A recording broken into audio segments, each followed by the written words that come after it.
Welcome back to the channel. In this video I'm going to give my review of the Colonial Woods Family Camping Resort. I will review what I liked about the campground, how the internet and phone service was, as well as accessibility and the best routes to take with a trailer. I ended up on a bridge with other vehicles passing that would have been tight for two kids, let alone the Chevy 2500 heavy duty and the trailer. And finally, I will also discuss what I disliked and whether or not I will be coming back to this campground. But first, make sure to give the video a thumbs up to support the channel and subscribe for future content. So let's get started. As you can see, Colonial Woods is a very large campground, and there are lots of things in which I liked about the campground. The first thing I liked was the scenery. If you like to go on morning or evening strolls, this is a wonderful campground. The scenery is beautiful and diverse. There are tons of trees and lots of shade. Just make sure you wear higher quality sandals than I did.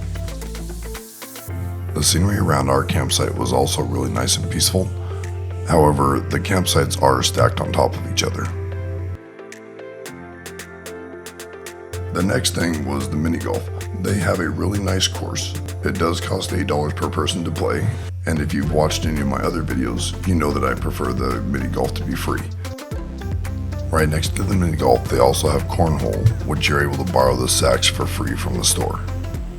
The camping office and store is also nice. They sell their own branded clothing, and they have essential supplies if you forgot something. Connected to the office, they do have a small laundry facility as well. Their entertainment, though, was something that surprised me. On Saturday night, they were setting up for a camper game show, and I wish I would have taken a picture of all the golf carts and vehicles parked at the office for the show. I bet that it was standing room only in there. Now, in terms of Wi-Fi, they advertise that they have free Wi-Fi hotspots, and sometimes it appeared like we had good signal, but I could never get it to connect. I tried several times on my phone, and I even restarted it. I also tried on my computer, no dice. Luckily, I had acceptable cell service and was able to hotspot the computer off my phone. The phone bounced back and forth between two bars of 4G and 5G service. Now for accessibility. The route that Google and the RV Life app provided was less than awesome. The RV Life app also gave me the route that I'm going to recommend, but I did not take it since it showed it would be longer. Even with traffic though, and a 30-minute longer time, it would have been better to take Highway 29 up the Jersey side.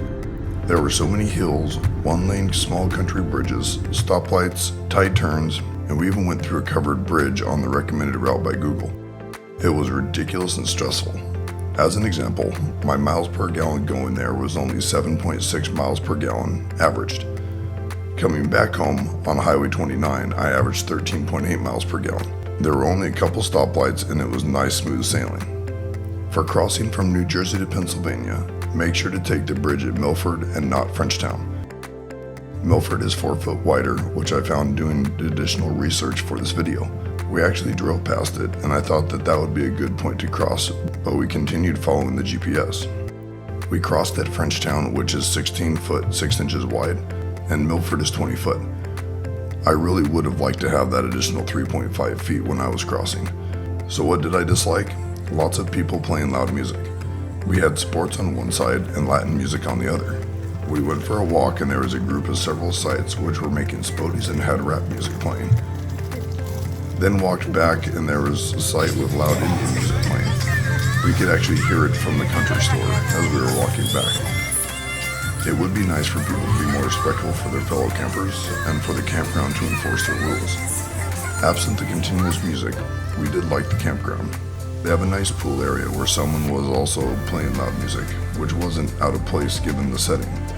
The pool was busy, but it was a very nice space with a deep section and a nice splash pad for the kids. There was also this nice fishing pond with a nice walking trail around it, and then a cool miniature covered bridge which leads from the fishing pond to the camp store and the group gathering area. There were also some turtles out sunning themselves on the pond. I hope you found the video helpful and informative. Make sure to subscribe and give the video a thumbs up to support the channel.